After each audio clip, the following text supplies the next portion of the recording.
ಹೆಸರು ಮಾಲಿನಿ ಬಯಣ್ಣ. ನಾನು ಬೆಂಗಳೂರಿನಲ್ಲಿ ಹುಟ್ಟಿದ್ದು. ನಮ್ಮ ತಾಯಿ ಅವರು ಫೋರ್ ಫಾದರ್ಸು ಕೆಂಪೇಗೌಡ ಅಂತ, ಅವರು ಫಸ್ಟ್ ಆರ್ಕಿಟೆಕ್ಟು, ಫೌಂಡರ್ಸ್ ಬೆಂಗಳೂರು ಅಂತ. ನಮ್ಮ ತಂದೆ ಅವರು ದೊಡ್ಡ ಫ್ಯಾಮಿಲಿನೂ ಇಲ್ಲೇ ಬೆಂಗಳೂರಿನಲ್ಲಿದ್ದರು. ನಮ್ಮ ತಾಯಿ ನಮ್ಮ ತಂದೆ ಅವರು ನಂದು ಇನ್ಸ್ಪಿರೇಷನು. ಅಂದರೆ ನಮ್ಮ ತಾಯಿ ದೊಡ್ಡ ಫ್ಯಾಮಿಲಿನಲ್ಲಿ ಬೆಳೆದಿದ್ದು, ಆದರೆ ಅವರು ಒಂದು ಸ್ವಲ್ಪ ಕಷ್ಟದಲ್ಲಿದ್ದರು. 3 ವರ್ಷ ಅವರು ನಡಿಕೆ ಆಗಲಿಲ್ಲ, ಮ್ಯಾಲ್ನ್ಯೂಟ್ರಿಷನ್. ಆದರೆ ಅವರು ಕಷ್ಟಪಟ್ಟು ಓದಿ ಯಲಹಂಕದಲ್ಲಿ ಫಸ್ಟ್ ಫೀಮೇಲ್ ಗ್ರ್ಯಾಜುಯೇಟು. ನಮ್ಮ ತಂದೆ ಅವ್ರದ್ದು ದೊಡ್ಡ ಫ್ಯಾಮಿಲಿ, ಅವ್ರ ಇಡೀ ಫ್ಯಾಮಿಲಿನಲ್ಲಿ ಅವರು ಫಸ್ಟ್ ಗ್ರ್ಯಾಜುಯೇಟು. ಇವರಿಬ್ಬರು ಕಷ್ಟಪಟ್ಟು ಓದಿ ದುಡಿದ್ಬಿಟ್ಟು ನಮ್ಮ ಮಕ್ಕಳಿಗೆ ಒಂದು ಒಳ್ಳೆ ಲೈಫ್ ಬೇಕಂದರೆ ಹೋಗಿ US ನಲ್ಲಿ ಸೆಟಲ್ ಮಾಡೋಣ ಅಂತ ಪ್ಲ್ಯಾನ್ ಇತ್ತು. ನಮ್ಮ ತಂದೆ ಮುಂಚೆ ಹೋಗಿ ನಮ್ಮ ತಾಯಿ ಅವರು ಅಣ್ಣನ ಮನೆಯಲ್ಲಿ ಇದ್ಬಿಟ್ಟು ಕೆಲಸ ಎಲ್ಲ ಸಿಕ್ಕಿದ ಮೇಲೆ ನಾನು 2.5 ವರ್ಷ ಮಗಳು, ಆಮೇಲೆ ನಮ್ಮ ಬ್ರದರು 6 ವರ್ಷ ಇದ್ದಾರೆ. ನಮ್ಮ ತಾಯಿ ನಾವಿಬ್ರು ಅಲ್ಲಿ ಓದಿಸಿದರೆ ಬೆಳೆಸಿದರೆ ಚೆನ್ನಾಗಿ ಎಲ್ಲ ಕಷ್ಟಪಟ್ಟು ದುಡಿದ್ಬಿಟ್ಟು ಚೆನ್ನಾಗಿ ನಮ್ಮ ಲೈಫ್ ಕೊಟ್ಟಿದ್ದಾರೆ. ಇವರು ವಿಕ್ರಮ ಕುಲ ಅಂತ, ಅವರು ಕೀನೋಟ್ ಸ್ಪೀಕರ್ ಅಂತ ಬಂದಿದ್ರು. ಅವರು ಇಲ್ಲಿ ಇಂಡಿಯಾದಲ್ಲಿ ಅವರು ಅಲ್ಲೇ ಬೆಳೆದಿದ್ದು, ಇಲ್ಲಿ ಹೈದರಾಬಾದ್ನಲ್ಲಿ ಹುಟ್ಟಿದ್ದು. ನನ್ನ ತಂದೆ ತಾಯಿ ಥರನೇ 2 ವರ್ಷ ಮಗು. ಅವರು ಮಮ್ಮಿ ಡ್ಯಾಡಿ ನ್ಯೂಯಾರ್ಕ್ಗೆ ಹೋಗಿದ್ರು, ಅಲ್ಲೇ ಬೆಳೆದಿದ್ದು, ಅಲ್ಲೆಲ್ಲ ಕಾಲೇಜ್ ಹೋಗಿದ್ದು, ಓದಿದ್ದು. ಆದರೆ ಅವ್ರಿಗೂ ಆ ಸಮಯದಲ್ಲಿ ಇಂಡಿಯಾ ಕಡೆ ಒಂದು ಸ್ವಲ್ಪ ಯೋಚನೆ ಇತ್ತು. ಸೊ ಪುನಃ ಬರ್ತಾ ಇದ್ರು, ಡೆವಲಪ್ಮೆಂಟ್ ವರ್ಕ್ ಎಲ್ಲ ಮಾಡ್ತಾ ಇದ್ರು. ಕಾಲೇಜ್ ಆದಮೇಲೆ ಅವರು ಬಂದು ಮಾತಾಡಿದ್ರು. ನನಗೆ ಇಂಪ್ರೆಸ್ ಆಯಿತು, ಏನೇನು ಮಾಡ್ತಾ ಇದ್ದಾರೆ ಅಂತ, ಡೆವಲಪ್ಮೆಂಟ್ ವರ್ಕ್ ಅಂತ. ಸರಿ ಮೀಟ್ ಮಾಡಿದೆ, ಅಷ್ಟೇ ಪರಿಚಯ ಸಿಕ್ತು. ಆಮೇಲೆ 2 ವರ್ಷ ಏನೇನು ಕಾಂಟ್ಯಾಕ್ಟ್ ಇರಲಿಲ್ಲ. 1996ನಲ್ಲಿ ಅವಾಗ ನಾನು ಅಪ್ನಾ ಘಾಟ್ನಲ್ಲಿ ನಾನು ಚೈಲ್ಡ್ ವಿಸಿಟೇಷನ್ ಸೂಪರ್ವೈಸರ್ ಅಂತ, ಲೀಗಲ್ ಅಡ್ವೊಕೇಟ್ ಅಂತ, ಆಮೇಲೆ ಕಮ್ಯುನಿಟಿ ಎಜುಕೇಟರ್ ಅಂತ ನನಗೆ ಕೆಲಸ ಇತ್ತು. ನಂದು ಒಂದು ಫಂಡ್ ರೈಸರು ನಾನು ಪ್ಲ್ಯಾನ್ ಮಾಡಿದ್ದೆ. ಇವರು ಯಾರೋ ವಿಕ್ರಮ ಕುಲ ಅಂತ ಫೋನ್ ಮಾಡಿದ್ದಾರೆ. ನಾನು ಯೂನಿವರ್ಸಿಟಿ ಆಫ್ ಶಿಕಾಗೋನಲ್ಲಿ ಓದ್ತಾ ಇದ್ದೀನಿ, ಗೊತ್ತಾಯಿತು ಈ ಫಂಡ್ ರೈಸರು, ನಾನು ವಾಲಂಟಿಯರ್ ಮಾಡಬೇಕು ಅಂತ ಹೇಳಿದ್ರು. ಸರಿ ಬನ್ನಿ, ನಮಗೆ ವಾಲಂಟಿಯರ್ಸ್ ಬೇಕು ಅಂತ ನಾನು ಹೇಳಿದೆ. ಬಂದಿದ್ದಾರೆ. ಆವಾಗ ಗುರ್ತು ಸಿಕ್ತು, ಅವರೇ IDS ಸ್ಪೀಕ್ ಮಾಡಿದ್ದು ಅಂತ. ಸರಿ, ಅವರು ನನ್ನನ್ನು ಇಷ್ಟ ಆಯಿತು, ನಾನು ಅವ್ರನ್ನ ಇಷ್ಟ ಆಯಿತು. ನಮ್ಮ ಫ್ಯಾಮಿಲಿನೂ ಇದ್ದರು ಅವಾಗ, ನಮ್ಮ ವಾಲಂಟಿಯರ್ ಬಂದಿದ್ರು. ನಮ್ಮ ಮಮ್ಮಿ, ನಮ್ಮ ಅತ್ತಿಗೆ, ಆಮೇಲೆ ನಮ್ಮ ಫ್ಯಾಮಿಲಿ ಮೆಂಬರ್ಸ್ ಇದ್ರು. ಅವರೆಲ್ಲ ಪರಿಚಯ ಮಾಡಿಸ್ಕೊಂಡ್ರು. ಆವಾಗ ಅವರು ನಿನ್ನ ಫೋನ್ ಮಾಡಲಾ ಅಂತ ಕೇಳಿದ್ರು. ಸರಿ ಫೋನ್ ನಂಬರ್ ಕೊಟ್ಟೆ. ಆದರೆ ನಮ್ಮ ತಂದೆ ನಿಮ್ಮನ್ನು ಮುಂಚೆ ನೀವು ಮೀಟ್ ಮಾಡಿ ನಮ್ಮ ಮನೆಗೆ ಬನ್ನಿ, ನಮ್ಮ ತಂದೆ ತಾಯಿ ಮನೆಗೆ ಬನ್ನಿ ಅಂತ ಒಪ್ಕೊಂಡ್ರು. ಬಂದಿದ್ದಾರೆ. ಸೊ ಸರಿ, ಎಲ್ಲರೂ ಇಷ್ಟ ಆಯಿತು. ಆಮೇಲೆ ನಮ್ಮ ಮದುವೆ ಸೆಟ್ ಆಯಿತು. ನಾನು ಹೇಳಿದೆ, ಇದು ನಮಗೆ ಯಾಕೆ ಇದೆಲ್ಲ ವೆಡ್ಡಿಂಗ್ ಗಿಫ್ಟ್ಸು, ಡೊನೇಷನ್ಸ್ ತಗೊಳ್ಳೋಣ ನಾವು ರೀತಿಗೆ SKSಗೆ ಸಪೋರ್ಟ್ ಮಾಡೋಕ್ಕೆ, ಆಮೇಲೆ ನನ್ನ ಸುಮಂಗಲಿ ಸೇವಾ ಆಶ್ರಮ್ಗೆ ಸಪೋರ್ಟ್ ಮಾಡೋಕ್ಕೆ ಹಂಗೆ ಮಾಡೋಣ ಅಂತ ಹೇಳಿದ್ರು. ನನ್ನ ತಂದೆ ತಾಯಿ ಈಗ $80,000 ದೊಡ್ಡ ವೆಡ್ಡಿಂಗು ಹಾಕಿದ್ದಾರೆ, ಎಲ್ಲ ಸಾಲ ತಗೊಂಡು. ಅದರಲ್ಲಿ ಜಾಸ್ತಿ ಡೊನೇಷನ್ಸ್ ಬಂತು ನಮ್ಮ ಶುರು ಮಾಡೋಕ್ಕೆ. ಆಮೇಲೆ ಎಲ್ಲರಿಗೂ ನಂಬಿಕೆ ಬಂತು, ಇಬ್ಬರು ಜನ ಸೇರಿಕೊಂಡು ಚೆನ್ನಾಗಿ ಮಾಡ್ತಾರೆ ಇಂಡಿಯಾದಲ್ಲಿ. ನಾವು ಇಂಡಿಯಾಗೆ ಬಂದಿದ್ದೀವಿ ನಮ್ಮ ಹನಿಮೂನ್ಗೆ, ರಿಸೆಪ್ಷನ್ಸ್ಗೆ. ಅದು ಅವಾಗ ಪ್ರಾಜೆಕ್ಟ್ ಎಲ್ಲ ವಿಸಿಟ್ ಮಾಡಿದೆ. ತುಂಬ ಪೊಟೆನ್ಷಿಯಲ್ ಇಂಪ್ಯಾಕ್ಟ್ ಮಾಡ್ಬೋದು ಅಂತ ನನಗೂ ಒಂದು ಸ್ವಲ್ಪ ನಂಬಿಕೆ ಬಂತು. ಸರಿ ನೋಡೋಣ, ನಾನು ಹೇಳಿದೆ ಒಂದು 3 ವರ್ಷ ನೋಡೋಣ, ಟ್ರಯಲ್ ಪೀರಿಯಡ್ಡು. ನಾನು ಲಾ ಡಿಗ್ರಿ ಕಂಪ್ಲೀಟ್ ಮಾಡಬೇಕು. ನಾನಿಲ್ಲಿರ್ತೀನಿ, ನೀವು ಬೇಕಾದರೆ ಲಾಂಗ್ ಡಿಸ್ಟೆನ್ಸ್ ಸ್ವಲ್ಪ ನೀವು ಇಲ್ಲಿ ಮೈಕ್ರೋ ಫೈನಾನ್ಸ್ ಮಾಡ್ಕೊಳ್ಳಿ, ನಾನು ಫೌಂಡೇಶನ್ ನೋಡ್ಕೊತೀನಿ. ಸಮ್ಮರೆಲ್ಲ ನಾನು ಬರ್ತೀನಿ, ನಾವು ಇದೆಲ್ಲ ಮುಂದುವರಿಯೋಣ ಅಂತ. ಆ ಸಮ್ಮರು ನಾನು ಬಂದಿದ್ದೀನಿ 2000ನಲ್ಲಿ. ಆಮೇಲೆ ಮೇನಲ್ಲಿ ನನಗೆ ಪ್ರೆಗ್ನೆನ್ಸಿ ಆಯಿತು. ನನಗೆ ಖುಷಿ ಆಯಿತು, ಆದರೆ ಪ್ಲ್ಯಾನ್ ಇರಲಿಲ್ಲ, ಸುಮ್ಮನೆ ಆಯಿತು. ಇವ್ರಿಗೆ ಹೇಳಿದ್ರೆ ಇವರು ಅಬೋರ್ಷನ್ ತಗೋ ಅಂತ ಹೇಳಿದ್ರು. ಇನ್ನೊಂದು ಸತಿ ಶಾಕ್ ಆಯಿತು, ಏನೀಗ ಅಬೋರ್ಷನ್ ಅಂತ ತಗೊಳ್ಳಿ ಅಂತ ಹೇಳ್ತಾ ಇದ್ದೀರಾ? ಇಲ್ಲ ನೀನು ಅಬೋರ್ಷನ್ ತಗೊಂಡಿದ್ರೆ ಈಗ ಈ ಸಮರು ಹಳ್ಳಿಗೆ ಟ್ರಾವೆಲ್ ಮಾಡೋಕ್ಕಾಗಲ್ಲ, ನಿನ್ ಮಿಸ್ಕ್ಯಾರೇಜ್ ಆಗ್ಬೋದು ಅಂತ ಡಾಕ್ಟರ್ಸ್ ಹೇಳ್ತಾರೆ. ಅದು ನಾನು ನಿಮ್ಮ ಜೊತೆ ಕ್ಯಾಂಪೇನ್ ಮಾಡಬೇಕು ಹಳ್ಳಿನಲ್ಲಿ. ಏನು ಕ್ಯಾಂಪೇನ್, ಏನು ನೀವು ಮಾತಾಡ್ತಾ ಇದ್ದೀರಾ, ನಮಗೆ ಈಗ ಮಗು ಬರ್ತಾ ಇದೆ, ಇದೆಲ್ಲ ಬಿಟ್ಬಿಡಿ ಅಂತ ಹೇಳಿದೆ. ಇಲ್ಲ ನೀನು ಅಬೋರ್ಷನ್ ತಗೋ, ಆಮೇಲೆ ನಿನ್ನ ಮಗು ಬಂದರೆ ಎಷ್ಟು ನಿಂದು ಲಾ ಡಿಗ್ರಿ ಡಿಲೇ ಮಾಡುತ್ತೆ, ಇದೆಲ್ಲ ಏನೇನೋ ಹೇಳಿದ್ರು, ತುಂಬ ನೋವಿಸಿದ್ರು. ಇಲ್ಲ ನಾನು ಅಬೋರ್ಷನ್ ತಗೊಳ್ಳೋಣ, ನೀವೇನು ಬೇಕಾದರೂ ಹೇಳಿ ಅಂತ ಹೇಳಿದೆ. ಫುಲ್ಲು ಆ ಸಮರು ಮೆಂಟಲ್ ಟಾರ್ಚರ್ ಕೊಟ್ಟರು, ಯಾಕಂದರೆ ನಾನು ಇಟ್ಕೊತೀನಿ ಅಂತ. ಮುಂದ್ಗಡೆ ಎಲ್ಲ ಸರಿಯಾಗಿದ್ರು, ಬೇರೆಯವ್ರಿಗೆ ಅಯ್ಯೋ ನನ್ನ ಡ್ಯಾಡಿ ಆಗ್ತೀನಿ ಅಂತ ಏನೇನೋ ಹೇಳಿದ್ರು, ಹಿಂದ್ಗಡೆ ಏನೇನೋ ನೋವಿಸ್ತಾ ಇದ್ರು. ಸೊ ನನ್ನನ್ನು ಬಿಟ್ಬಿಟ್ಟಿದ್ದಾರೆ ಈಗ ನಮ್ಮ ತಂದೆ ತಾಯಿ, ನಮ್ಮ ಅಣ್ಣನಕ್ಕೆ ನನ್ನನ್ನು ನೋಡ್ಕೊಳಕ್ಕೆ.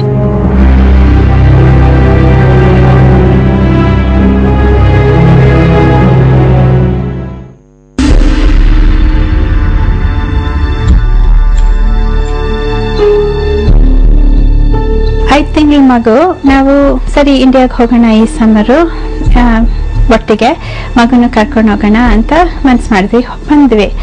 ಇಲ್ಲಿ ಬಂದ್ಮೇಲೆ ಇಂಡಿಯಾದಲ್ಲಿ ಏನೇನೋ ಆಗ್ತಾ ಇತ್ತು, ನಂಗೆ ಗೊತ್ತೇ ಇರಲಿಲ್ಲ. ಬಂದ್ಮೇಲೆ ಹೇಳ್ತಾ ಇದ್ದಾರೆ, ಇಲ್ಲ ಮೈಕ್ರೋ ಫೈನಾನ್ಸ್ ಪ್ರೋಗ್ರಾಮ್ ಎಲ್ಲ ಫುಲ್ಲಿ ಬ್ಯಾಂಕ್ರಪ್ಟ್ ಅಂತೆ. ಹೆಂಗೀಗಾಯ್ತು ಅಂತ ಕೇಳಿದೆ. ಅವರು ಏನೇನೋ ಅನ್ನೆಸೆಸರಿ ಎಕ್ಸ್ಪೆಂಡಿಚರ್ಸು, ಹೈ ಪ್ರೈಸ್ ಕನ್ಸಲ್ಟೆಂಟ್ಸ್ ಅಂತೆ, ಆಮೇಲೆ ಆಕ್ಟಿವಿಟಿ ಸೆಂಟರ್ಸ್ ಅಂತೆ, ನಾರಾಯಣ್ ಖೇಡ್ನಲ್ಲಿ ಏನೇನೋ ಮಾಡ್ತಾ ಇದ್ರು. ಯಾಕಿದೆಲ್ಲ ಬೇಡ ಈ ಮೈಕ್ರೋ ಫೈನಾನ್ಸ್ ಪ್ರೋಗ್ರಾಮ್ಗೆ? ಇಲ್ಲ ನನಗೆ ವಿಸಿಬಿಲಿಟಿ ಬೇಕು, ಇವರೆಲ್ಲ ಚೆನ್ನಾಗಿ ಸಹಾಯ ಮಾಡ್ತಾ ಇದ್ದೀನಿ ಅಂತ, ಈಗ ವೋಟ್ ಬರಬೇಕು ಅಂತ. ತುಂಬ ಬೇಜಾರಾಯಿತು. ನಂಗೆ ಗೊತ್ತಾಯ್ತು ನಾನು ತುಂಬ ಮಿಸ್ಟೇಕ್ ಮಾಡಿದ್ದೀನಿ, ಇವ್ರು ಬದಲಾಯಿಸಿದ್ರೆ ಅಂತ ನಾಟಕ ಮಾಡಿ ನನ್ನ ಮದುವೆ ಮಾಡ್ಕೊಂಡಿದ್ದಾರೆ, ಫುಲ್ಲು ಹಾಗೆ ಬುದ್ಧಿ ಎಲ್ಲ ಇದೆ ಅಂತ. ಸೊ ತುಂಬ ಬೇಜಾರಾಯಿತು. ನನ್ನ ತಂದೆ ನನ್ನ ಮದುವೆ ಆದಮೇಲೆ ರಿಟೈರ್ ಆಯಿದ್ರು, ನನ್ನ ಜವಾಬ್ದಾರಿ ಆಯಿತು ಅಂತ ರಿಟೈರ್ಡ್ ಮಾಡಿಬಿಟ್ಟಿದ್ರು. ನಮ್ಮ ತಾಯಿ ಎಷ್ಟೋ ವರ್ಷದಿಂದ ರಿಟೈರ್ಮೆಂಟ್ ತಗೊಂಡಿದ್ರು, ಅವರು ಫಿಕ್ಸ್ಡ್ ಇನ್ಕಮ್ ಇದೆಲ್ಲ ತುಂಬ ಬೇಜಾರು ಮಾಡ್ಕೊಂಡು, ಇಲ್ಲ ಲೀಗಲ್ ಆ್ಯಕ್ಷನ್ ತಗೊಬೇಡ, ನಾವು ಒಟ್ಟಿಗೆ ಕೂತ್ಕೊಂಡು ಮಾತಾಡೋಣ ಅವ್ರ ಫ್ಯಾಮಿಲಿ ಜೊತೆ ಅಂತ ಹೇಳಿದ್ರು. ಏನಿದ್ರು ನಾನು ಮುಂದುವರಿಬಾರ್ದು ಅಂತ ಕಾಟ ಕೊಡ್ತಾನೆ, ಥ್ರೆಟನ್ ಮಾಡ್ತಾನೆ, ಅಥವಾ ಬ್ಯಾಂಕ್ರಪ್ಟ್ ಮಾಡ್ತಾನೆ, ಕೇಸ್ ಹಾಕ್ತಾನೆ, ಫಾಲ್ಸ್ ಕೇಸ್ ಎಲ್ಲ ಹಾಕ್ತಾನೆ ಅಂತ. ನಾನು ಕಷ್ಟಪಟ್ಟು ಏನಿದ್ರು ನಾನು ಬೆಳೆಸ್ತೀನಿ, ನಾನು ಒಬ್ಬಳೇ ಬೇಕಾದರೆ ಏನು ಬೇಕಾದರೂ ಮಾಡು ಅಂತ ನಮ್ಮ ತಂದೆ ತಾಯಿನೂ ಹೆಲ್ಪ್ ಮಾಡಿದ್ರು, ನನ್ನ ಅಣ್ಣ ಅದಕ್ಕೆ. ಸೊ ಇದು ಕನ್ವಿಕ್ಷನ್ ಆದಮೇಲೆ ಏನು ಮಾಡಿದ್ದಾರೆ ಅಂದರೆ, ಈಗ ಮೆಕಿನ್ಸಿ ಕಂಪನಿಗೆ ಕೆಲಸ ಸಿಕ್ಕಿದೆ. ಅವರು ಇಲ್ಲ ನಾನು ಇಲ್ಲೇ ಇರ್ತೀನಿ, ಈಗ ಎಲ್ಲ ಸರಿ ಮಾಡ್ತೀನಿ, ಸಾರಿ ಅಂತ ಏನೇನೋ ಹೇಳಿದ್ರು. ಆಮೇಲೆ ಮೆಕಿನ್ಸಿ ಕೆಲಸ ಮಾಡಿದ್ರೆ ಒಂದು ಚೆನ್ನಾಗಿ ಸಂಬಳ ಬರುತ್ತೆ, $100,000 ಬರುತ್ತೆ, ನಿನ್ಗೂ ಒಂದು ಸ್ವಲ್ಪ ಜಾಸ್ತಿ ಸಪೋರ್ಟ್ ಬರುತ್ತೆ, ನಿನ್ಗೂ ಒಂದು ಸ್ವಲ್ಪ ಸುಲಭ ಆಗುತ್ತೆ ಅಂತ ಹೇಳಿದ್ರು. ಸರಿ ನಂಬ್ಕೊಂಡು ಸರಿ ನೋಡೋಣ ಏನಾಗುತ್ತೆ ಅಂದರೆ, ಈಗ ನನ್ನ ತಂದೆ ತಾಯಿ ತೇಜಸ್ಗೂ ತುಂಬ ನೈಟ್ ಮೇರ್ಸ್ ಬರ್ತಾಯಿತ್ತು, ಕೆಟ್ಟ ಕನಸು, ನನಗೂ ಕೆಟ್ಟ ಕನಸು ಬರ್ತಾಯಿತ್ತು. ಅದೇ ಹೊಡೆದು ಬಡ್ದು ಎಲ್ಲ ಅವ್ರ ಮನೆಯಲ್ಲಿ ಜ್ಞಾಪಕ ಬರ್ತಾಯಿತ್ತು. ಸರಿ ನನ್ನ ಮಮ್ಮಿ ಡ್ಯಾಡಿ ಹೇಳಿದ್ರು, ಬೇರೆ ಮನೆಗೆ ಹೋಗು, ನಾವು 20,000 ಕೊಡ್ತೀವಿ ಡೌನ್ ಪೇಮೆಂಟ್ಗೆ, ಈಗ ಒಂದು ಸ್ವಲ್ಪ ನೀನು ಕೆಲಸ ಮಾಡ್ತಾ ಇದೆಯಾ, ಆಮೇಲೆ ಚೈಲ್ಡ್ ಸಪೋರ್ಟ್ ಎಲ್ಲ ಬರುತ್ತೆ, ನೀನು ಒಂದು ಸ್ವಲ್ಪ ಸಮಾಧಾನ ಮಾಡ್ಕೊ, ನೀನು ತೇಜಸ್ ಬೇರೆಯವರು ಪಕ್ಕದ ಅದೇ 5 ನಿಮಿಷ ಅವ್ರು ನಮ್ಮ ತಂದೆ ತಾಯಿ ಮನೆಯಿಂದ. ಸರಿ ಕೊಂಡ್ಕೊಂಡಿದ್ದೀನಿ, ಇವ್ನು ಗೊತ್ತಾಗಿದೆ ನಾನು ಕೊಂಡ್ಕೊಂಡಿದ್ದೀನಿ ಕಾಂಡು ಅಂತ. ಆವಾಗ ಶುರು ಮಾಡ್ದ, ಅದು ಪೆಟಿಷನ್ನು, ಈ ಪೆಟಿಷನ್ ಅಂತೆ, ಆ ಪೆಟಿಷನ್ ಅಂತೆ, ಈಗ ಚೈಲ್ಡ್ ಸಪೋರ್ಟ್ ಕೊಡಲ್ಲ, ಈ ಸಸ್ಪೆಂಡ್ ಮಾಡ್ತೀನಿ, ಲೇಟ್ ಕೊಡ್ತೀನಿ, ಏನೇನೋ ಹಾಕ್ತಾ ಇದ್ದ. ನನಗೆ ಸುಮ್ಮನೆ ಕಷ್ಟ ಕೊಡೋಕ್ಕೆ. ನನ್ನ ತಂದೆ ಈಗ ಪುನಃ ತಿಂಗಳಿಗಟ್ಟಲೆ 500 ಕೊಡಬೇಕು, ಹಿಂಗೆ ಕಟ್ಟಬೇಕು, ಎಲ್ಲ ಅವರೇ ಕೊಡ್ತಾ ಇದ್ರು. ಅವ್ರು ರಿಟೈರ್ ಆಗಿದೆ, ಅವ್ರಿಗೆಲ್ಲ ಇನ್ನೂ ಸಾಲ ತೀರ್ಸ್ತಾ ಇದ್ದಾರೆ ಮದುವೆದು, ಹಿಂಗೆ ಮಾಡ್ತಾ ಇದ್ದಾನೆ. ವಿಕ್ರಮ್ 2006ನಲ್ಲಿ 100 ಮೋಸ್ಟ್ ಇನ್ಫ್ಲೂಯೆನ್ಷಿಯಲ್ ಪೀಪಲ್ ಬಂದಿದ್ದಾರೆ ಅಂತ ಹೇಳಿದ್ರು. ಎಷ್ಟು ಬೇಜಾರಾಯಿತು ಅಂದರೆ, ನಾನು ತಕ್ಷಣ ನಮ್ಮ ಅಣ್ಣನ ಫೋನ್ ಮಾಡಿದೆ, ಸುಮ್ಮನೆ ಹತ್ಕೊಂಡ್ಬಿಟ್ಟೆ. ಏನಣ್ಣ ಇದು ನಮ್ಮ ಕಡೆ ಎಷ್ಟು ಹಿಂಗೆ ಮಾಡಿದ್ದಾರೆ, ಮುಚ್ಕೊಂಡು ಮಾಡಿದ್ದಾರೆ, ನನಗೆ ತೇಜಸ್ಗೆ, ಇವರು ಹೆಂಗಸರು ಆಮೇಲೆ ಮಕ್ಕಳಿಗೆ ಸಹಾಯ ಮಾಡಬೇಕು, ಎಕನಾಮಿಕ್ ಎಂಪವರ್ಮೆಂಟ್ ಮಾಡಬೇಕು, ಮುಂದುವರಿಬೇಕು, ಎಲ್ಲ ಮುಂದ್ಗಡೆ ತೋರಿಸ್ಕೊತಾ ಇದ್ದಾರೆ. ನಮ್ಮ ಫ್ಯಾಮಿಲಿಗೆ, ನಮ್ಮ ಸ್ವಂತ ಮಗನಿಗೆ, ನನ್ನ ಸ್ವಂತ ಮಗನ ತಾಯಿಗೆ ಹಿಂಗೆ ಮಾಡ್ತಾ ಇದ್ದಾರೆ. ನಾನು ಸುಮ್ಮನೆ ಹತ್ಕೊಂಡ್ಬಿಟ್ಟೆ. ಆಗ ಒಂದು 4,200 ಸ್ಕ್ವೇರ್ ಫುಟ್ ಹೋಮ್ ಕೊಂಡ್ಕೊಂಡಿದ್ದಾರೆ. ಅಂದರೆ $1 million ಹೋಮ್ ಕೊಂಡ್ಕೊಂಡಿದ್ದಾರೆ ಶಿಕಾಗೋ ನಾರ್ತ್ ವೆಸ್ಟ್ ಸಬರ್ಬ್ನಲ್ಲಿ. ಏನಿತ್ತು ದೊಡ್ಡ ಮನೆ ಇಲ್ಲಿ ಕೊಂಡ್ಕೊಂಡಿದ್ದಾರೆ. ಅವಾಗ ಗೊತ್ತಾಯ್ತು ಇವ್ರು ಮಿಲಿಯನೇರ್ ಅಂತ. ಸರಿಯಾಗಿ ತೋರಿಸ್ತಾ ಇರಲಿಲ್ಲ. ಅವಾಗ ಕೇಸ್ ಹಾಕ್ದೆ. ನೋಡಿ, ನೀವು ದೊಡ್ಡ ಮನೆ ತಗೊಂಡಿದ್ರೆ ನಿಮಗೆ ಜಾಸ್ತಿ ಇನ್ಕಮ್ ಇರಬೇಕು ಅಂತ ಚೈಲ್ಡ್ ಸಪೋರ್ಟ್ ಕೇಸ್ ಹಾಕ್ದೆ. ಅವ್ರಿಗೆ ಕೋಪ ಬಂತು. ನನಗೂ ಒಂದು ಸ್ವಲ್ಪ ದುಡ್ಡು ಇರಬೇಕು. ನನ್ನ ಚಿಕ್ಕ ಮನೆಯಲ್ಲಿ ಈಗ ಇಷ್ಟು ದಿವಸ ನಾನು ಕಷ್ಟಪಡ್ತಾ ಇದ್ದೀವಿ, ತೇಜು ಕಷ್ಟ ಬರುತ್ತೆ ಅಂತ ನಿನ್ನ ಕಡೆ ಒಂದು ಸ್ವಲ್ಪ ಬರಬೇಕು ಅಂತ ಕೇಸ್ ಹಾಕ್ತು. ಅದನ್ನು ಡಿಸ್ಕವರಿ ಬಂತು. ನನಗೆ ಗೊತ್ತೇ ಇಲ್ಲ, ನೋಟಿಸ್ ಕೊಟ್ಟಿಲ್ಲ. ಆಮೇಲೆ ಏನು ಮಾಡಿದ್ದಾರೆ ಅಂದರೆ, ಈಗ ಗಾರ್ಡಿಯನ್ಶಿಪ್ ವರ್ಡ್ಸ್ ಆ್ಯಕ್ಟ್ನಲ್ಲಿ ಹಂಗೆ ಹಾಕಿದ್ದಾರೆ. ಆಮೇಲೆ ಹಿಂದಿ ಮ್ಯಾರೇಜ್ ಆ್ಯಕ್ಟನ್ನು ಹಾಕಿದ್ದಾರೆ. ಅದು ನಮ್ಮ ತೇಜಸ್ಸು ಕ್ಯಾಥಲಿಕ್ಕು, ಅದು ಹೇಳಿಲ್ಲ ಫ್ಯಾಮಿಲಿ ಕೋರ್ಟ್ಗೆ. ಇದು ಹಿಂದೂ ಮ್ಯಾರೇಜ್ ಆಕ್ಟ್ ಪ್ರಕಾರ ಹಿಂದೂ ಈಗ ಮಗ ಇದ್ರೆ 5 ವರ್ಷದಾದ್ಮೇಲೆ ತಂದೆ ಹತ್ರ ಬರಬೇಕು. ಆಮೇಲೆ ಇನ್ನೊಂದು ಮೋಸ ಮಾಡಿದ್ದಾರೆ ಫ್ಯಾಮಿಲಿ ಕೋರ್ಟ್ಗೆ. ಅದು 2005 ಇನ್ನೊಂದು ಸತಿ ನನ್ನ ಕಡೆ ಕಸ್ಟಡಿ ಬಂದಿದೆ ಅಂತ ಡಿಸ್ಕ್ಲೋಸ್ ಮಾಡಿಲ್ಲ. ಈ summer visitation order, winter visitation order ಇದೆ ಅಂತ ಡಿಸ್ಕ್ಲೋಸ್ ಮಾಡಿಲ್ಲ. ಎಲ್ಲ ಸುಳ್ಳು ಹೇಳಿ ನಾನು ಹುಚ್ಚಿ ಅಂತ ಫುಲ್ಲಿ ಫಾಲ್ಸ್ ಕೇಸ್ ಹಾಕಿದ್ದಾರೆ. ಆಮೇಲೆ ತೇಜಸ್ಗೂ ಏನು ಕಾಯಿಲೆ ಇಲ್ಲ, ಸುಮ್ಮನೆ ಹೇಳ್ತಾ ಇದ್ರೆ ಫಾಲ್ಸ್ ಕೇಸ್ ಹಾಕಿದ್ದಾರೆ. ಸೊ ನಾನು ಏನು ಮಾಡಿದ್ದು ಅಂತ, ನಾನು ಇಲ್ಲಿ ಬಂದಿದ್ದೀನಿ, ಇವನ್ ಕೇಸ್ ಹಾಕಿದ್ದೀನಿ ಅಂತ ಹೇಳಿದ್ದಾರೆ. ನನಗೆ ಯಾರು ಗೊತ್ತಿಲ್ಲ, ನನ್ನ ಲಾಯರ್ ಗೊತ್ತಿಲ್ಲ, ಏನು ಗೊತ್ತಿಲ್ಲ. ಸರಿ, ನಾನು ವಾಪಸ್ ಹೋಗಲ್ಲ ಮನೆಗೆ, ನನ್ನ ಲಾಯರ್ ಬೇಕು ಅಂತ ಒಂದಷ್ಟು ದಿವಸ ಹೋಗಲಿಲ್ಲ ಮನೆಗೆ. ಆಮೇಲೆ ಗೋಖಲೆ ಬಿಲ್ಕರ್ ಕಂಪನಿ ಅಂತ ಒಳ್ಳೆ ಲಾ ಫರ್ಮ್ ಅಂತ ನನಗೆ ಸಿಕ್ತು. ಬೆಂಗಳೂರಿಂದ ಯಾರೋ ರೆಫರಲ್ ಕೊಟ್ಟರು. ಸರಿ, ನಾನು ಒಳ್ಳೆ ಲಾಯರ್ ಸಿಕ್ತ ಮೇಲೆ ಎಲ್ಲ ಕೇಸ್ ಎಲ್ಲ ಕೌಂಟರ್ ಕೊಟ್ವಿ, ಎಲ್ಲ ಡಾಕ್ಯುಮೆಂಟೇಶನ್ಸ್ ಕೊಟ್ವಿ. ನೋಡಿ, ಇದೆಲ್ಲ ಸುಳ್ಳು ಎಲ್ಲ ಡಾಕ್ಯುಮೆಂಟ್ಸ್, ಮೆಡಿಕಲ್ ಡಾಕ್ಯುಮೆಂಟ್ಸ್ ಅಂತ, ಆಮೇಲೆ ಕೋರ್ಟ್ ಪೇಪರ್ಸ್ ಎಲ್ಲ ಹಾಕಿದ್ದೀವಿ, ಸುಳ್ಳೆಲ್ಲ ಅಂತ ಎಲ್ಲ ಹೇಳಿದ್ದೀವಿ. ಇನ್ನು ಇವನ್ ಕರೆ ಜಡ್ಜ್ಮೆಂಟ್ ಬಂತು. ಆಮೇಲೆ ನನ್ನ ತೇಜಸ್ ನೋಡಕ್ಕೆ ಬಿಡ್ತಾ ಇರಲಿಲ್ಲ. ಅದು ಇಲ್ಲಿನೂ ಕೇಸ್ ಹಾಕ್ತೀವಿ US ನಲ್ಲಿ. ಇವ್ರು ಏನು ಮಾಡಿದ್ದಾರೆ ಅಂದರೆ, October 12th ಇಲ್ಲಿ ಕೇಸ್ ಹಾಕಿದ್ದಾರೆ. October 13th ಅಲ್ಲಿ ಇದೆಲ್ಲ ಕೇಸ್, ಫೈನಾನ್ಷಿಯಲ್ ಸೆಟಲ್ಮೆಂಟ್ ಎಲ್ಲ ನಡೀತಾ ಇದೆ. ಅದು October 13th. ಅದು ಎಸ್ಕೇಪ್ ಮಾಡೋಕ್ಕೆ ಇಲ್ಲಿ ಕೇಸ್ ಹಾಕಿದ್ದಾರೆ October 12th. ಆಮೇಲೆ October 13th ಏನು ಮಾಡಿದ್ದಾರೆ, ಈಗ ಡೊಮೆಸ್ಟಿಕ್ ಬ್ಯಾಟರಿ ಕನ್ವಿಕ್ಷನ್ ಇಲ್ವಾ, ಎಷ್ಟೋ ಸತಿ ಅಪೀಲ್ ಮಾಡಿ ಅದು ಬದಲಾಯಿಸ್ಬೇಕು ಅಂತ ಮಾಡಿದ್ದಾರೆ ವರ್ಷಗಟ್ಟಲೆ. ಅದು ಏನೂ ಓವರ್ಟರ್ನ್ ಮಾಡೋಕ್ಕಾಗಲಿಲ್ಲ. ಆಮೇಲೆ ಕೊನೆಗೆ ಎಕ್ಸಿಕ್ಯೂಟಿವ್ ಕ್ಲೆಮೆನ್ಸಿಗೆ ಗವರ್ನರ್ಗೆ ಕೇಳಿದ್ರು, ನಮ್ಮಿಂದನೇ ಪಾರ್ಡನ್ ಲೆಟರ್ ಕೇಳಿದ್ರು. ನಾವು ಕೊಟ್ಟಿದ್ದೀವಿ ಇನ್ನು ನಂಬ್ಕೊಂಡು. ಅದು ಮಗುನ್ ಕದ್ಕೊಂಡು ಹೋದ್ಮೇಲೆ ಅದು ಪಿಟಿಷನ್ ಹಾಕಿದ್ದಾರೆ. ನೋಡಿ ಎಷ್ಟು ಮೋಸ ಮಾಡ್ತಾರೆ.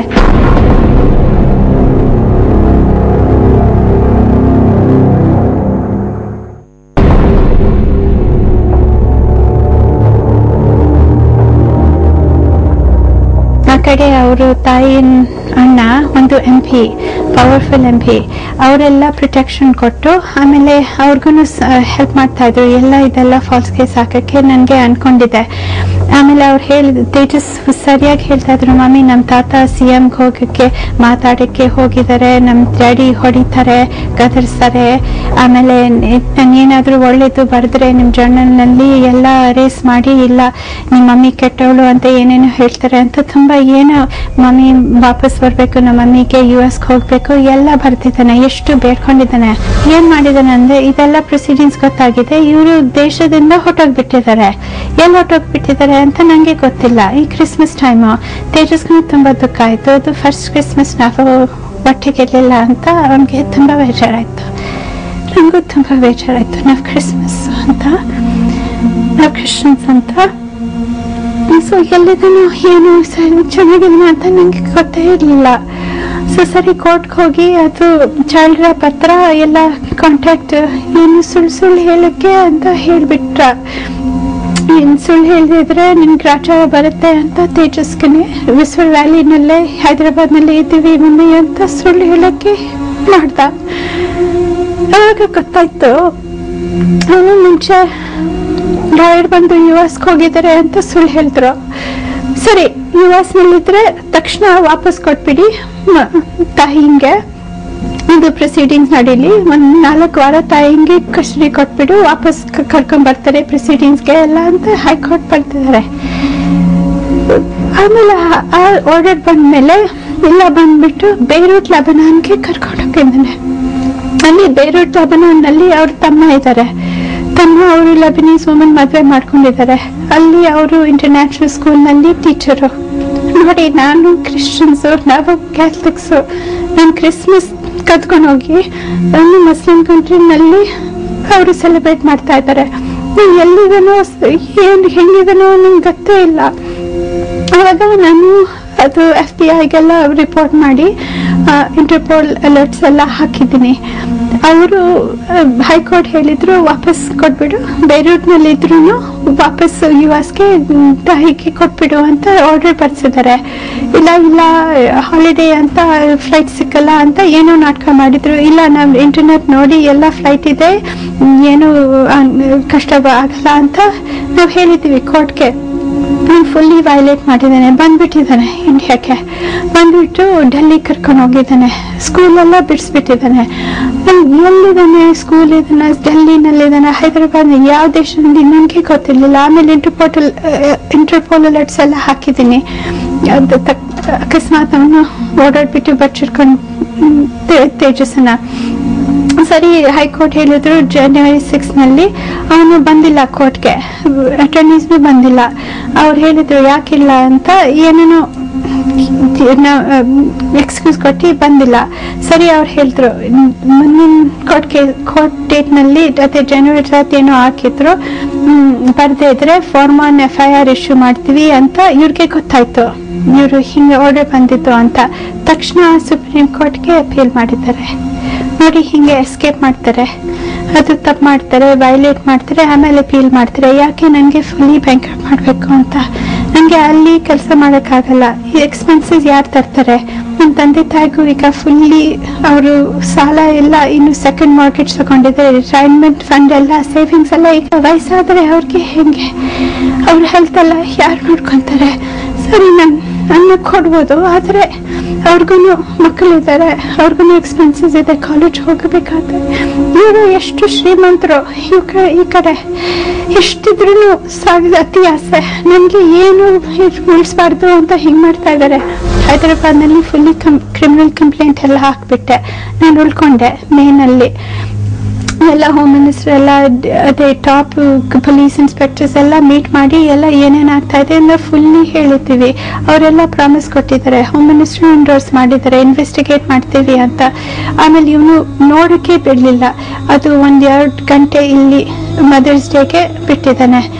ಅದನ್ನು ಸೆಕ್ಯೂರಿಟಿ ಪೊಲೀಸ್ ಎಲ್ಲ ಇರಬೇಕಾಗಿತ್ತು ನಮ್ಮ ಮನೆಯಲ್ಲಿ. ತೇಜಸ್ಗೂ ತುಂಬ ಭಯ ಆಯಿತು, ಏನೇನೋ ರೇಗಿಸ್ತಾ ಇದ್ರು. ಸರಿ, ನಾನು ಹೊರಟೋಗ್ಬಿಟ್ಟೆ.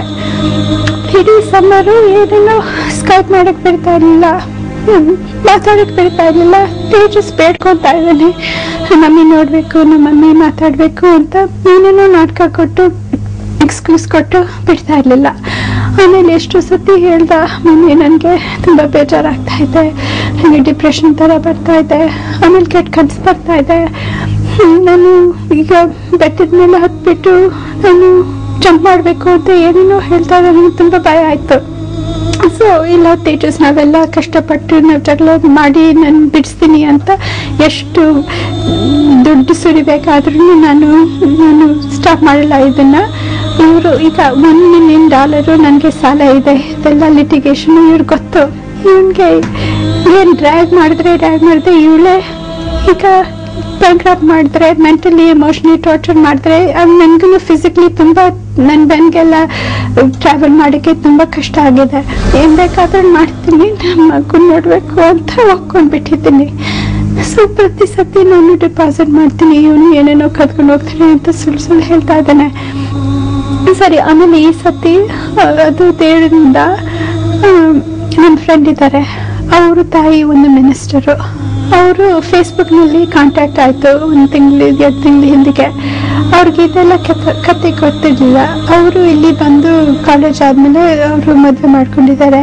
ಅದು ಫೇಸ್ಬುಕ್ನಲ್ಲಿ ಎಲ್ಲ ಕತೆ ಹೇಳಿದೆ. ಅಯ್ಯೋ ಪಾಪ ಏನಿದೆಲ್ಲ ನನಗೆ ಗೊತ್ತಿರಲಿಲ್ಲ, ನೀನು ನನ್ನ ಮನೆಯಲ್ಲಿ ಇದು ತೇಜಸ್ವಿನಿ ಇರಲಿ ಅಂತ ಕರ್ತಿದ್ದಾರೆ. ಇವನೇನು ಮಾಡಲ್ಲ ನಮ್ಮ ಮನೆಯಲ್ಲಿ, ಅವನೇನಾದರೂ ಮಾಡಿದೆ ನಮ್ಮ ಮಮ್ಮಿ ಮಿನಿಸ್ಟರು ಎಲ್ಲ ಫುಲ್ ಪೇಜು ನ್ಯೂಸ್ ಬರುತ್ತೆ ಅಂತ. ಸದ್ಯ 1-9 ದಿವಸ ನಮಗೆ ಪೀಸ್ಫುಲ್ ಆಗಿ ನಾವು ತಿದ್ವಿ. ಅಂದರೆ 9 ದಿವಸದಲ್ಲಿ ಪಾಪ ಬಂದು ಹೇಳ್ದ, ನನಗೆ ಹೇಳೋಕ್ಕಾಗಲಿಲ್ಲ. ನಾನು ಸ್ಕೈಪ್ ಮಾಡಿದಾಗ ಇವರು ಕೂತ್ಕೊಂಡು ಕೇಳ್ಕೊತಾ ಇರ್ತಾರೆ ಅಥವಾ ರೆಕಾರ್ಡ್ ಮಾಡ್ತಾ ಇದ್ದಾರೆ ಅಥವಾ ಫೋನೆಲ್ಲ ರೆಕಾರ್ಡ್ ಮಾಡ್ತಾ ಇದ್ದಾರೆ. ಏನು ಮಾಡ್ತಾರೆ ಅಂದರೆ, ನಾನು ನಿಮ್ಮ ಕಡೆ ಏನಾದರೂ ಬರಬೇಕು ಅಂತ ಹೇಳಿದ್ರೆ ಕೋಪ ಮಾಡಿ ಗದರಿಸ್ತಾರೆ, ಹೊಡಿತಾರೆ. ಆಮೇಲೆ ನಾನು ಏನಾದರೂ ರಿಪೋರ್ಟ್ ಮಾಡಿದ್ರೆ ನಿಮಗೆ ನನಗೆ ಜಗಳ ಬಂದರೆ ಎತ್ಕೊಂಡು ಮಂಚದ ಮೇಲೆ ಬಿಸಾಕ್ತಾರಂತೆ. ಆಮೇಲೆ ನಾನು ರಿಸ್ಟ್ರೈನ್ ಮಾಡಿ ಆಮೇಲೆ ಲಾಕ್ ಮಾಡಿಬಿಡ್ತಾರಂತೆ. ತುಂಬ ಭಯ, ಯಾರು ಏನು ಮಾಡಲ್ಲ, ನಮ್ಮ ತಾತನು ತಡೆಯಲ್ಲ ಅಂತ. ಯಾರು ಎಷ್ಟು ಬೇಡ್ಕೊಂಡಿದ್ದಾನೆ ಮಮ್ಮಿ ವಾಪಸ್ ಹೋಗ್ಬೇಕು ಅಂತ. ಆಮೇಲೆ ನನಗೆ ಏನ್ ಮಾಡುದು ಅಂತ ತೋರಿಸ್ತಾ ಇರಲಿಲ್ಲ.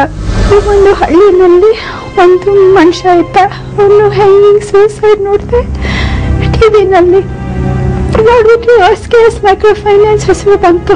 ಆಮೇಲೆ ವಿಕ್ರಮ ಕುಲ ಅಂತ ಡ್ಯಾಡಿ ನೇಮ್ ಬಂತು. ಆಮೇಲೆ ಡ್ಯಾಡಿ ತಕ್ಷಣ ಟಿವಿ ಆಫ್ ಮಾಡಿಬಿಟ್ಟು ತುಂಬಾ ಭಯ ಆಯ್ತು ಮಮ್ಮಿ ಇದೆಲ್ಲ ನೋಡಿ. ಆಮೇಲೆ ಅವ್ರು ನನ್ನ ಕಡೆ ಎಲ್ಲ ವೈಲೆನ್ಸ್ ಎಲ್ಲ ನೋಡಿದೀನಿ. ಈಗ ಇದೆಲ್ಲ ಸುತ್ತೋಗ್ತಾ ಇದ್ದಾರೆ. ಅವ್ರ ಕಂಪನಿ ಬಗ್ಗೆ, ಅವ್ರ ಡ್ಯಾಡಿ ಬಗ್ಗೆ ಎಷ್ಟು ಭಯ ಆಗಿದೆ ಅಂದ್ರೆ ಅವನಿಗೆ ಓಡೋಡ್ಬೇಕು ಈ ದೇಶದಿಂದ ಅಂತ ಅನ್ಸ್ಕೊತಾ ಇದ್ದೆ. ನನಗೆ ಇಲ್ಲಿ ಹುಟ್ಟಿದ ದೇಶ, ನನ್ನ ತಾಯಿ ಕಡೆ ಎಷ್ಟು ಜನ ನನಗೆ ತುಂಬಾ ಕ್ಲೋಸ್ ಆಗಿ, ದೊಡ್ಡ ಫ್ಯಾಮಿಲಿ. ನಮ್ಮ ತಂದೆ ಕಡೆ ದೊಡ್ಡ ಫ್ಯಾಮಿಲಿ, ತುಂಬಾ ಕ್ಲೋಸ್ ಆಗಿದ್ದೀವಿ. ತೇಜಸ್ನು ಎಷ್ಟು ಚೆನ್ನಾಗೆಲ್ಲ ತುಂಬಾ ಕ್ಲೋಸ್ ಆಗಿದ್ದಾನೆ. ನಾನಿವಾಗ ಅಜ್ಜಿ ಇನ್ನೊಂದು ಸತಿ ಆಗಿದ್ದೀನಿ, ತೇಜಸ್ಸು ಅಂಕಲು ಎಷ್ಟು ಸತಿ ಆಗಿದ್ದೀನಿ. ಈಗ ನನಗೆ ಈ ದೇಶದಲ್ಲಿ ಈಗ ರಿಸ್ಕ್ ಇದೆ. ಎಲ್ಲಿ ನೋಡಿದ್ರೆ ನೀವು ಏನು ಕಾಟ ಕೊಡ್ತಾನೆ, ನನಗೆ ತುಂಬಾ ಸೇಫ್ ಆಗಿಲ್ಲ. ಅವನು ಹೊಡಿತಾನೆ, ಬರೀತಾನೆ, ಫಾಲೋ ಮಾಡ್ತಾನೆ. ಏನ್ ಮಾಡೋದು, ವಾಪಸ್ ಬರೋದು ಇಲ್ವೋ? ನನ್ ಏನ್ ಇವ್ರದ್ದು ಆಸ್ತಿ ಬೇಡ, ಇವ್ರ ಕಂಪನಿ ಬೇಡ, ಇವ್ರ ದುಡ್ಡು ಬೇಡ, ನನ್ನ ಮಗು ಒಂದು ಬೇಕು, ನಾನು ಹೊಟ್ಟೋಗ್ಬಿಡ್ತೀನಿ. ಆದ್ರೆ ವಾಪಸ್ ಬರಕ್ಕೆ ಅವಕಾಶ ಇಲ್ಲ. ಹೆಂಗ್ ಬರುತ್ತೋ ಇದು ಎಷ್ಟು ಮನಿ ಪವರ್ ಇನ್ಫ್ಲೂಯೆನ್ಸ್ ಎಲ್ಲ ಕಾಟ ಕೊಡ್ತಾನೆ. ಪೊಲೀಸ್ ಕಂಪ್ಲೇಂಟ್ ಕೊಟ್ರೆ ಏನು ಮಾಡಲ್ಲ. ನನ್ನ ಕಡೆ ಏನೋ ಎಷ್ಟು ಫಾಲ್ಸ್ ಕಂಪ್ಲೇಂಟ್ ತಗೊಂಡಿದ್ದಾರೆ. ಕೋರ್ಟ್ ನಲ್ಲಿ ಎಲ್ಲ ಸ್ಟೇ ಕೊಟ್ಟಿದ್ದಾರೆ. ಇವ್ರು ಮುಂಚೂರು ಅರೆಸ್ಟ್ ಮಾಡಿಲ್ಲ, ಅವರು ಕಂಪನಿ ಬಗ್ಗೆ ಎಲ್ಲ ಏನೂ ಮಾಡಿಲ್ಲ. ಯಾಕೆ ಹೆಂಗಾಗಿದೆ ಇಲ್ಲಿ ಈ ದೇಶದಲ್ಲಿ? ಈಗ ಪೊಲಿಟಿಕಲ್ ಪವರ್ ಇದ್ರೆ, ದುಡ್ಡಿದ್ರೆ, ಆಮೇಲೆ ಇನ್ಫ್ಲೂಯೆನ್ಸ್ ಇದ್ರೆ ಏನು? ನಮ್ಮ ಫ್ಯಾಮಿಲಿ ಏನೂ ದುಡ್ಡಿಲ್ಲ, ಇನ್ಫ್ಲೂಯೆನ್ಸ್ ಇಲ್ಲ, ಪವರ್ ಇಲ್ಲ. ಆದ್ರೆ ಬೇರೆಯವರು ಈಗ ನಮ್ಮ ಕಡೆ ಬರ್ತಾ ಇದ್ರೆ ಅಯ್ಯೋ ಪಾಪ ಹಿಂಗಾಗ್ತಾ ಇದೆ ಅಂತ ನಾವು ತುಂಬಾ ಆನೆಸ್ಟ್ ಆಗಿ ನಡೀತಾ ಇದ್ದೀವಿ.